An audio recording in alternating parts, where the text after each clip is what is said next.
Hi guys, Project Syrian again, and we thought before we started making major modifications to the car, stripping it out, we better find out what we are allowed to do under warrant fitness, what we are allowed to do under LVVT, and what we are allowed to do under a Motorsport Authority card. So we've come here to the local workshop in Point Chev. Paul, the owner here, has built a few race cars. He knows a bit, and of course he's also a warrant fitness guy. So let's go and meet him, see what he's got to say.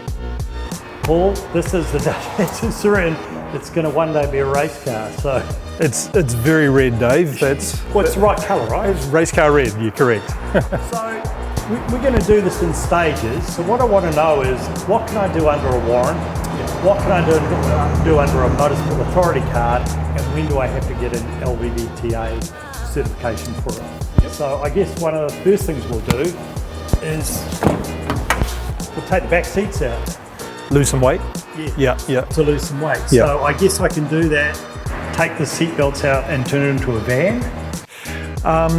You could if you could put the back seat down and bolt it down. Yeah. So you're effectively classing it as a commercial vehicle. Yeah.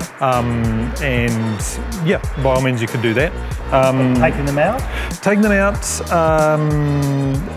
the problem you've got then is that it falls under the interior protection for the passenger sort of thing. So, and that ends up being a Motorsport Authority card, probably.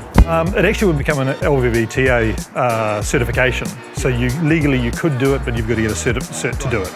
So in your case, you wouldn't bother. I want to say that certs aren't as big a deal as people think. The important thing, I guess, Paul, is that you do everything at once, right? That would make sense, yeah. You'd be mad just to do that and then go back and do it again, because every time it's about $600, $650. Yeah. So do it once. It's not a horrendous expense, but do it once. Yeah, exactly. Taking out the door cards and replacing them with something else, like a hard plastic or something. A hard plastic is fine as long as and we're talking front and rear? Yeah. So once again, as long as the interior, the driver, the occupants are protected from sharp edges and things like that. Yeah. Anyone's taken one of these off, there's big holes in the metal. You wouldn't want that in any way, shape or form if you're driving along. Even in a race car, you don't want that because your hand could fly and you cut yourself. Exactly. One thing I would check on this is I wouldn't be surprised you'd find that once you took it off, it's so light that what you're replacing with would be the same weight. So you might well certainly the rear ones. Certainly take the speakers out, which by the way don't work in this car. So can you put fix and M10 windows into a road car? You can, but then you come under the Motorsport Authority card, which you'll be getting anyway. Yeah. So absolutely not a problem to put them in the rear. You'd probably want to keep at least the driver's one as glass, because I didn't notice, is it wind-up windows or electric? No, it's electric. Okay, so you might want to shed some weight by taking the whole mechanism out, but then of course it becomes very hot. So it might be a sacrifice you might not want to make. You might sort of think, oh, I'll leave that creature comfort in place. Suspension. So we've got, first of all, the rear suspension, obviously a heavier duty spring, but a fairly standard looking shock absorber. It is adjustable 10 ways, I think, click and rebound. Can that go in without any issues? Absolutely. It's an approved, a recognised manufacturer, GAD. So it's a standard. It's considered a standard replacement under the warrant fitness guidelines because it's not height adjustable in any way. As long as you also meet the threshold of the 100mm height, and that's from your major structural stuff. So things like side skirts and mud flaps can hang lower, but as long as your major structural things like your subframes, the sills, the chassis rails, things like that are above 100mm, that's fine. And of course the springs have to be captive. When you grab them, they can't move around. Exactly.